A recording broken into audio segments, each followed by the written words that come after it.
بسم اللہ الرحمن الرحیم۔ سامعین کرام، آج ہم نے اسماء الحسنہ سے ایک خوبصورت اسم مبارک کا انتخاب کیا ہے۔ یہ اللہ کا مبارک نام ہے، اس کے دو فائدے نصیب ہوں گے۔ یہ فتنوں کا دور ہے، عجیب حالات چل رہے ہیں، ہر طرف سے گناہوں کی آگ لگی ہوئی ہے۔ بری صحبت میں مبتلا ہونا تو بہت ہی آسان ہو گیا ہے۔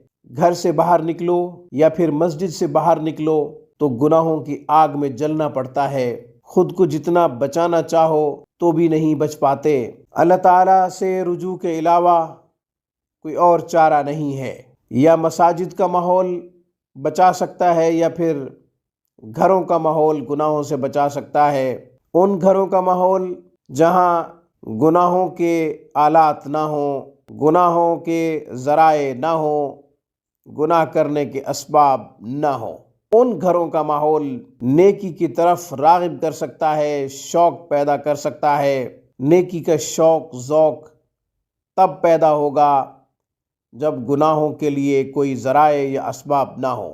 اس صورت میں ہم بری صحبت سے کیسے بچیں؟ ہمارے لیے نیکی کرنا، ہمارے اندر نیکی کا ذوق پیدا ہونا، شوق پیدا ہونا آسان کیسے ہو؟ اس کے لیے ہم نے کیا کرنا ہے؟ یا قدوس یا اللہ، یا قدوس یا اللہ، اس کو ہم نے 500 دفعہ پڑھنا ہے۔ خود مبتلا ہے، کسی بھی گناہ میں مبتلا ہے، خود پڑھیں 500 مرتبہ۔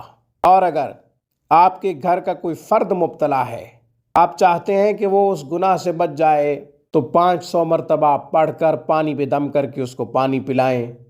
کسی نشے میں مبتلا ہے، انشاءاللہ باز آ جائے گا۔ یا اور کسی برائی میں مبتلا ہے تو انشاءاللہ متنفر ہو جائے گا اور وہ راہ راست پہ آ جائے گا، نیکی کا اس کے اندر شوق پیدا ہوگا۔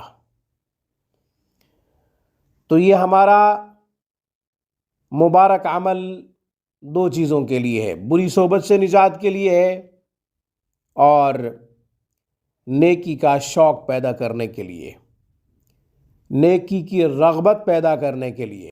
خود پڑھیں 500 مرتبہ، اور اگر آپ کا کوئی گھر کا فرد کسی بھی برائی میں مبتلا ہے، کسی بھی گناہ میں مبتلا ہے، تو اسے 500 مرتبہ پڑھ کر پانی پہ دم کر کے پانی پلائیں۔ یا قدوس یا اللہ آسان سا عمل ہے، اللہ تعالیٰ کا مبارک اسم ہے۔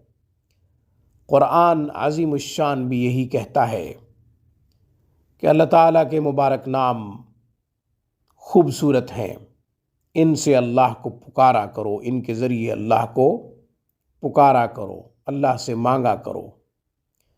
آج کی ویڈیو میں بس اتنا ہی۔